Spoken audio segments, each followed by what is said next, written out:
Hi, everybody. It's great to be here with you all. I'm looking forward to this topic today. It's me, Andy B., the Dizzy Busy PT, speaking out for all those who are too busy to be dizzy, covering a very important topic, 3PD. So, 3PD. So, today we are going to define what 3PD is.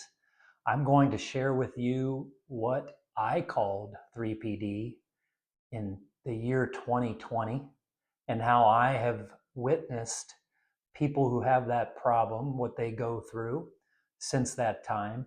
But more importantly, today I'm going to share with you what I believe to be the most critical step in overcoming 3PD. The most important thing that you need to know that you should be doing if you are battling 3PD. So, we're going to talk about that today. So first, what I want to do is cover what happens normally when we get dizzy, because there is a normal compensatory strategy that our body uses when we have a problem with dizziness. And what you're going to learn is that the normal compensatory strategy that we use kind of goes haywire, gets out of control, it lasts too long, and then eventually becomes 3PD. So let me explain what is normal. First off, I want you to imagine having spinning when you roll over in bed, lie down, bend over, tilt your head back. Every time you move your head, you spin like a top. It's terrifying. Let's say you wake up in the middle of the night with it and you have no idea what's going on. So it leaves a great memory in your mind and in your body about how terrible it was when it occurred. We call that condition usually benign paroxysmal positional vertigo. What I have learned that in my world, benign paroxysmal positional vertigo often triggers the normal compensatory strategy that occurs in people. What am I talking about? Well, let's call BPPV a dizziness trigger. Okay, we're going to call it a dizziness trigger. A dizziness trigger is anything that occurs that causes the brain not to trust the inner ear or the balance system. So, a dizziness trigger could be benign paroxysmal positional vertigo, which is the calcium crystals getting loose, but it also could be vestibular migraines, vestibular neuritis or labyrinthitis. It could be TIAs, it could be strokes, it could be Meniere's disease. It could be all kinds of different vestibular problems. So I want you to know that there is a trigger. When something terrible happens, when we spin out, our brain says, I can't trust the inner ear. I'm going to rely more on something else. I'm going to rely more on my eyes. I'm going to rely more on my neck. I'm going to rely more on my muscles and joints in my body. Okay? And that is called sensory reweighing. So we go from the dizziness trigger. The dizziness trigger sets off something called sensory reweighing. Now, hang in there with me because I'm about to explain why people feel all the extra sensations that occur after they've had a dizziness trigger, such as BPPV or vestibular migraines, those kinds of things. When we spin out, our brain says, ooh, I can't trust the inner ear. I'm not going to rely on the inner ear anymore. I'm going to downweigh or ignore information coming from the inner ear, and I'm going to rely more on other parts of my body, such as the eyes and the neck. And so what's going to happen is we're going to turn up information from the eyes, and we're going to tense that neck. So we're going to rely more on the eyes for our balance. We're going to tense up our neck, okay? And what that's going to cause is it's going to make us dizzy when we watch things move. and it's going to make our neck stiffen. So that's going to make our head feel foggy, fuzzy, full, pressure, heavy, not quite right. Okay. There is a generator system that turns off. When our inner ear breaks, our neck tenses, we become more sensitive to what we see. That makes us dizzy watching things move, and that makes our head feel foggy, fuzzy, full, pressure, and heavy. Not quite right. This is all normal. Just like if you sprain your ankle. You sprain your ankle, you're going to learn to rely on your other foot a little bit more. You're going to limp. It's a normal compensatory strategy. So this is what's happening. Okay. I think of it like when you're a sound technician at a rock concert. The sound technician, if the lead singer is sick, they're going to turn down the lead vocalist and they're going to turn up the background singers, turn up the guitarist. You're going to try to bring out what's working well and try to quiet what isn't working so well. Our brain does the same exact thing when we have an inner ear problem. Okay. So people who have visual dependence are going to get dizzy watching things move, or they're going to tend to struggle in the dark, or with their eyes closed, they're going to be more off balance. Okay. This is all normal. What happens next is that the unconscious becomes conscious. Things that we never had to think about before, all of a sudden we're thinking about. So what happens is we start to sense normal sway as abnormal. So we sense normal sway as abnormal. How do you know if this is you? What happens is we start to sense movement as being wrong, that it shouldn't be there. When we're standing on our own 2 feet, we feel that motion, that our body is moving. And there is a special test that I will reveal to help you know if you have this. But the unconscious becomes conscious. We become aware of normal sway. And what else happens is we have speedometers, GPS systems in our muscles, in our joints that tell our body how fast our arm is moving, how fast our neck is moving, how fast our feet and our knees are going. And when our inner ear breaks, our brain says, ooh, not going to listen to the inner ear. I'm going to turn up those sensors, the speedometers, GPS systems in our muscles. And we're going to feel more motion than what is actually taking place. So this will be people who are standing still say that they're moving, but they're actually looking pretty normal, but they don't feel normal. They feel like they're swaying. It's a really cool test we can do for that. Anyway, when they feel that movement as abnormal, that makes them feel unsteady. They have a constant feeling of imbalance or that they're moving when they're actually holding still. Okay? So this is all normal. It's your body being extra sensitive to your world because you just spun out. I like to also think of this like your nervous system as a motion sensing system. Let's say there's a burglar in the neighborhood and there's somebody is stealing things from the neighborhood and it's happening every night. And you have a motion sensing light on your garage and you can go out and you can turn that sensitivity up on your motion sensing light. And now anytime there's any movement outside, that light's going to go off. So you'll know there's a burglar and you'll know where they're at. Well, what happens is if that sensitivity is turned all the way up, when like a leaf blows by at night or a raccoon walks by the house, that light's going to go off. And what's it going to do? It's going to cause a false alarm. Okay, this is all normal. This isn't the person being anxious or having a psychological problem. It's just a normal response that when something goes wrong with our body, we pay extra attention to try to keep us safe. Okay, so those are symptoms that you're going to feel when you're sensing normal sway as abnormal. And then what are you going to do as a result of that?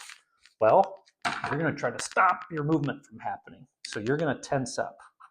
And I like to say your balance muscles freeze.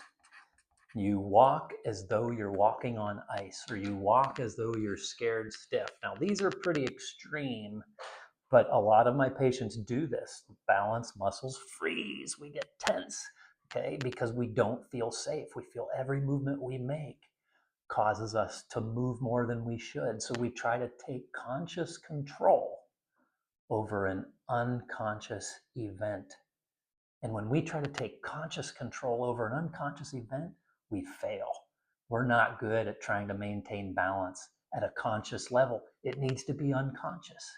Okay? Then what happens is we don't like feeling this way. We feel miserable. And so we stop moving. So we avoid movements. Okay? So we avoid moving. And what do you know about avoidance? If you don't use it, you lose it. That's right. And so now we stop moving around because we don't want to get dizzy. But if you don't use it, you lose it.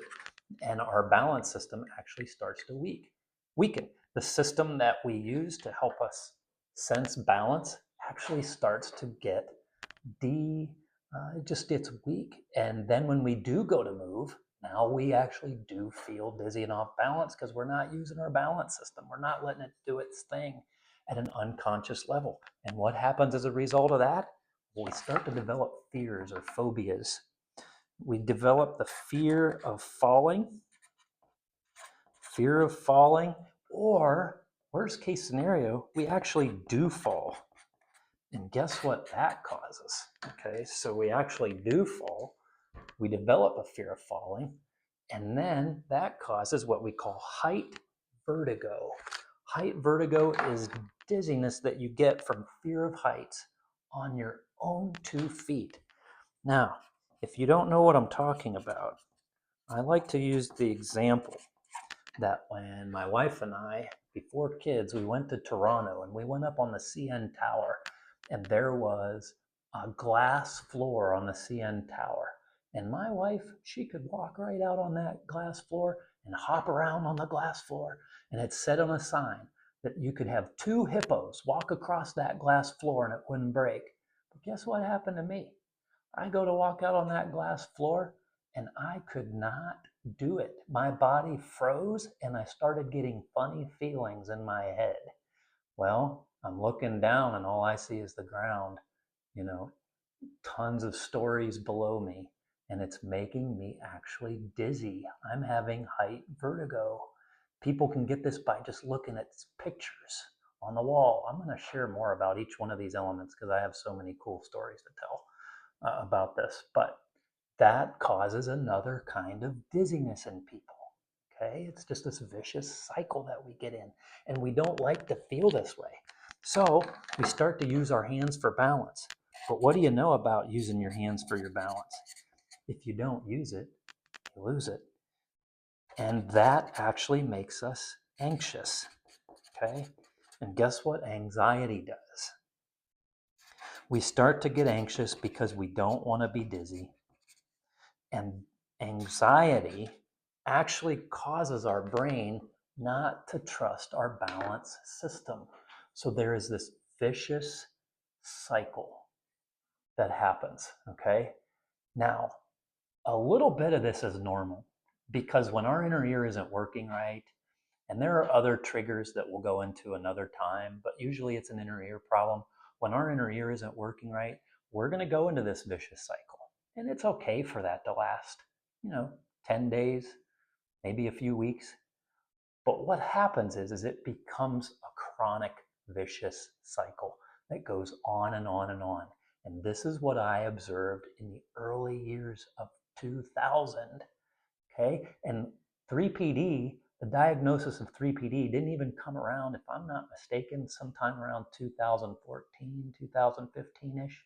Okay, so it's kind of a functional diagnosis. It's kind of a way of telling people, well, here's why you feel all this. And this is a good example that I've used to explain to patients since the year 2000, and it works well. Here's why. Because we can do things to help people get out of every part of this vicious cycle of dizziness. And so I'm going to finish my video here. I would like you to just take in what we've talked about. I hope that what this has done is help you understand why you get dizzy when you watch things move, why you feel dizzy when you're standing still and you're not moving, why your head feels foggy, fuzzy, and full. But I promised one other thing. I wanted to share the most important part of how to get out of this vicious cycle. And so I'm going to do that. Here it is. This dizziness trigger right here, it has to be stable. We have to fix the trigger. If you're having BPPV and it's coming and going and coming and going and coming and going every few days, every few weeks, we got to figure out how to stop that, because it's going to be very hard to get out of the vicious cycle if your attacks continue on. A terrible dizziness trigger is vestibular migraines. I'm on Reddit and I'm on a vestibular migraine group, and I hear different people talk. Sometimes people have absolutely no hope, and it's very upsetting. But we have to figure out how to stop the vestibular migraines before we can get you out of the vicious cycle. Vestibular migraine alone, without causing the cycle, can make us visually sensitive. It can give us tense neck. It can do all these things just being a migraine, let alone throwing someone into the vicious cycle. So we have to stabilize the trigger. If it's TIAs, we got to find out the cause of the TIAs. We got to stabilize that. Okay. If it's vestibular neuritis, labyrinthitis, usually that only happens once, and then it's stable. If it's Meniere's disease, we got to prevent it. Okay. So there are many different things we have to do, but we have to know what the trigger is, and we have to stabilize it. Well, how do we know what the trigger is? Here's the key. You've got to video your eyes during the attack if no one can tell you what the trigger is.